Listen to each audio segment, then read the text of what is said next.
2. A edição de hoje do Jornal Primeira Hora é de cobertura especial sobre a situação em Israel. No fim de semana, a partir da faixa de Gaza, o grupo extremista Hamas atacou e invadiu o território israelense. No terceiro dia de conflito, já são milhares de mortos em meio a ofensivas por terra e pelo ar. Vamos ao vivo agora com Guilherme Oliveira, que traz pra gente as últimas atualizações. Guilherme, bom dia.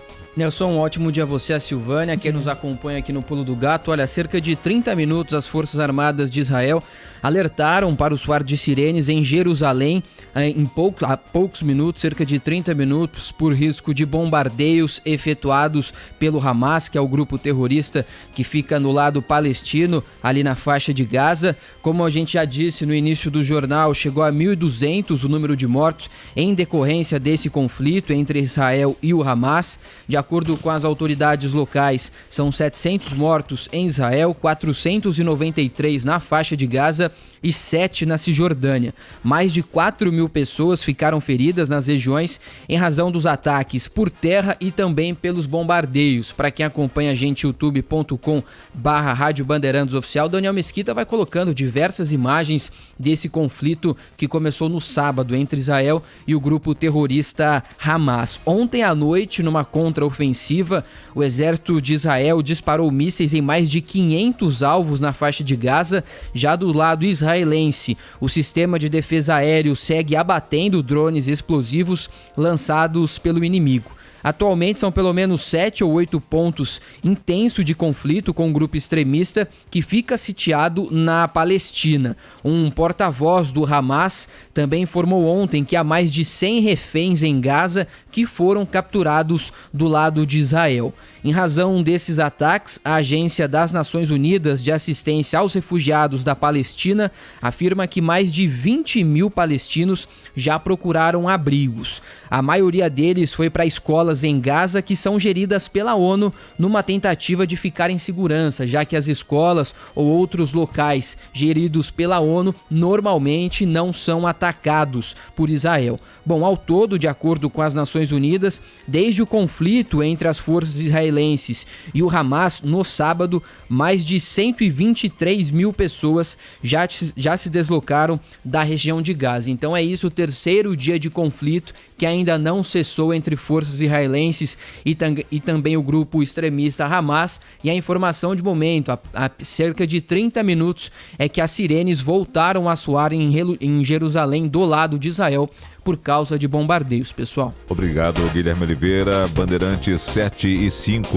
A ofensiva surpresa que começou no sábado já é considerada a maior dos últimos 50 anos desde a guerra do Yom Kippur. Segundo o Hamas, é uma resposta às crescentes ofensivas israelenses sobre o território palestino. O grupo extremista fala em recuperar as terras perdidas para Israel, numa forma de reparação histórica. Pelo menos 5.000 mísseis foram lançados sobre Israel a partir da faixa de Gaza, com ações também por terra, além do sequestro de civis e militares. O primeiro-ministro israelense Benjamin Netanyahu declarou guerra e iniciou uma retaliação rápida, bombardeando a faixa de Gaza. A promessa é de resposta forte, que pode se prolongar por muito tempo. No entanto, o cientista político André Latz, especializado em Oriente Médio, afirma que a postura histórica de Israel é diferente. Israel não tem uma cultura de lutar guerras de 1 ano e meio, de 2 anos, nem nada disso. Não tem dinheiro para isso, não tem prontidão da população para isso. Israel não tem uma estratégia ofensiva, a estratégia de Israel é defensiva, ou seja, Israel evita entrar em conflitos armados,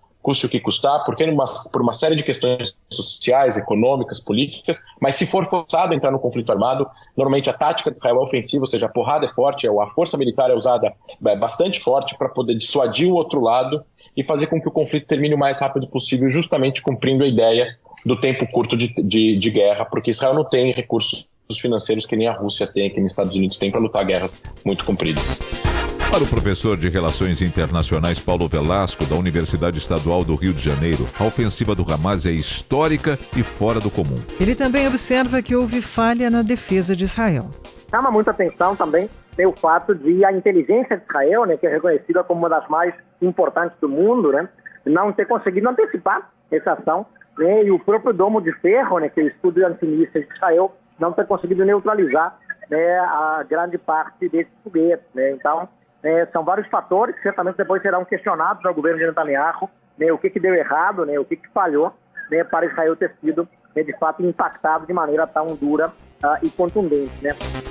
Professor de Relações Internacionais da ISPM, Gunther Hudzitz, avalia que o ataque tem motivações geopolíticas. Segundo o especialista, a ofensiva é fruto da negociação de um acordo entre Israel e a Arábia Saudita contra o Irã, aliada do Hamas. Para mim, a única explicação disso é que Hamas fez isso para parar a negociação entre Israel e a Arábia Saudita.